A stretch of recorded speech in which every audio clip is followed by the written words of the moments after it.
Hi guys, Owen here at Luxsabre again, in a workshop today, and I'm going to be working on this.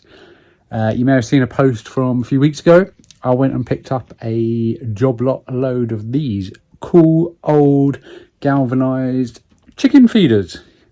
Yeah, I've only got 2 chickens, so I don't need a load of these. I got them to make into lights. I think they're going to make really cool upcycled, industrial, different kind of cool LED lights. Okay, so I just want to quickly apologise for not uploading any videos on YouTube recently. I've been really busy and I've been concentrating on short videos, reels, TikToks, etc. So yeah, sorry, but I haven't done a full proper video for quite a while now, just to be honest with you, because it just takes a lot of time. So I'm going to make an effort on this one. Cool little project is, yeah, I'm going to share with you my ideas on this and see, let me know what you think. Got any other ideas? At the moment, so this is the plan. Got this cool, they're about 1 meter long. Sorry, not sure what that is in American. And a customer wants 2, and they're going to be, because they're nice and light, really lightweight these. They're going to want them suspended in their kitchen. So 2 above their worktops.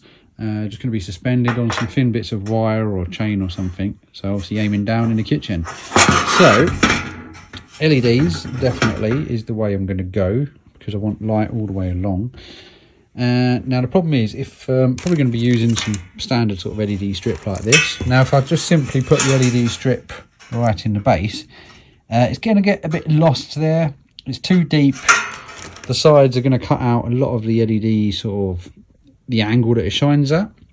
So I want to bring the LEDs forward, so rather than be at the bottom, you can see what I'm looking at here, I want them sort of more towards the front to give a much better spread of light.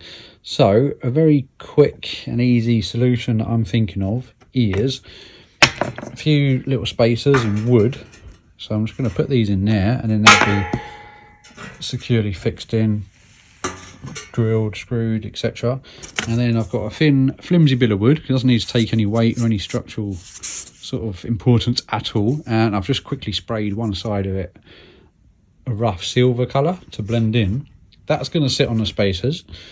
Again, it's all going to be fixed, and then that gives us a nice surface which is much nearer the front, so it's not very deep at all, so it means the LEDs are going to shine out, give a much better spread of light.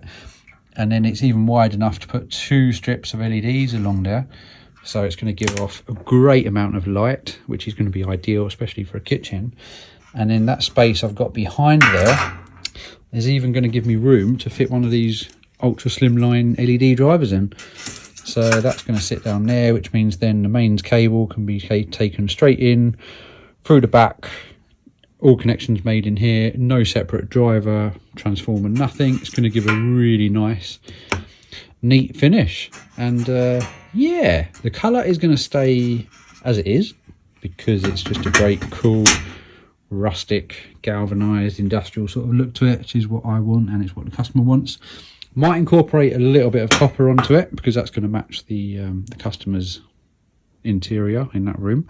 So whether that's going to be, I'm thinking maybe even colour the grille in copper, or just use a cool copper sort of patina wax I've got, and just sort of roughly dab it on the edges to give it like a nice sort of aged, worn sort of look. But I mean, yeah, I've got loads of these. So this is the first project I'm doing with them, to a custom spec for the kitchen lights. But I mean, they're actually quite versatile. I think they'd look quite cool, even sort of mounted on a wall. I was thinking, you know, either horizontally going down a corridor or hallway or something. They're going to give a really cool industrial light, or even vertical, you know, again with LEDs on. They can be hardwired from the back or plugged into an outlet. So yeah, they can be changed colour, etc. So quite a few ideas with these. Okay, so this is where we're at. I've just done exactly what I spoke about in the last video. We've got that piece of wood securely installed there, spaced towards the front so they're not deeply hidden, and everything's done. Now, obviously the LEDs are on show in this design. I know some people don't like that, and they could always be hidden with an opaque sort of frosted plastic cover or a profile or something. But at the moment, we're just keeping it simple, keeping the cost down, because things like that mean a lot more materials, a lot more cost. And to be honest with you, as I say to a lot of people which talk about having LEDs on display, by the time the light is actually installed in its position, hanging up from the ceiling, and when it's on, they're too bright to notice. When it's off, you've really got to look down and up into it. So like I say to a lot of people, sometimes you wouldn't even, it's not worth the extra cost. So yeah, really pleased with how this has come out. Everything's wired up now, everything's safe, double insulated cable, we've got rubber grommet to protect everything. That slimline driver is neatly hidden down there, so you really can't see it. It's all accessible if the worst case scenario ever needs replacing. Always think about that in the future. Yeah, so these are warm white LEDs. They're super bright, so I've just gone with one strip down the middle in the end, although two could probably fit on there. It's all wired in. One thing I did overlook was the fact that the hinge opening would simply have just hung down once it was upside down. So as a temporary quick fix, I've just put a couple of wire ties in to keep it closed. I can always put in a little latch or something. And as you may be able to notice, we've got a bit of copper, a bit of bronzing copper colour going on here, which is what the customer discussed, as they wanted to incorporate a little bit of copper, as that's going to be the colour of their kitchen. So I've got this very cool sort of like a patina gilding paste type thing in copper. That's cuivre in French. So yeah, just a soft brush, and I've just lightly dabbed that on, just subtly, not too much, to add a bit of contrast and colour. So anyway, it's all wired in. I've just got it on a temporary plug and switch here. Obviously, eventually it'll be connected to the mains lighting circuit.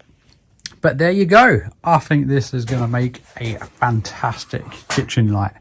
Really cool, industrial, rustic, upcycled, sort of like a farm style going on there, galvanised.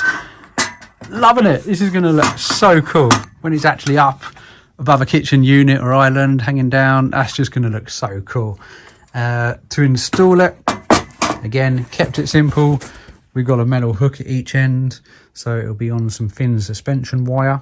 Quick tip, anytime you want to hang something like this, 'cause I do a lot of wooden beam lights and things, on a piece of suspension wire, obviously you'd start off with sort of two hooks in your ceiling above each one, rather than have two separate lengths of wire or chain or cord, string, whatever you want to use, and then worry about them being exactly the right lengths or whatever. Just get one extra long length, go up in your ceiling from a hook, down, through a hook, all the way along, and then up to a second hook.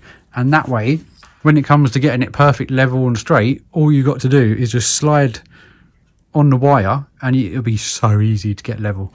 I do that on all my suspended lights, and it's just the easiest way, because it might not be perfectly level, these might not be perfectly the same height, your ceiling might not be level, and it just allows you to super easily get it level.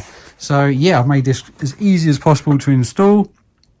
It's going to take no time at all, and everything's included there, so you haven't got to worry about hiding a big ugly power supply or driver or anything like that. It's a universal voltage. It'll work on 110 volt, 240 volt. I ship around worldwide all the time, so that's a really important part. They will work in any country. No need for separate adapters or anything at all. So yeah, let me know what you think of the results. Something a bit different, but that's exactly what I do here at Luxsabre. And if it's a sort of thing you're looking for or anything similar, I've got absolutely loads of these. And I've got some other ideas, wall lights, floor lights, something similar. So if I can be of any help at all, or you want to discuss any future projects, then please feel free to send me a message and get in touch here or luxsabre.com. And as always, thank you very much for watching. I'll see you on the next project.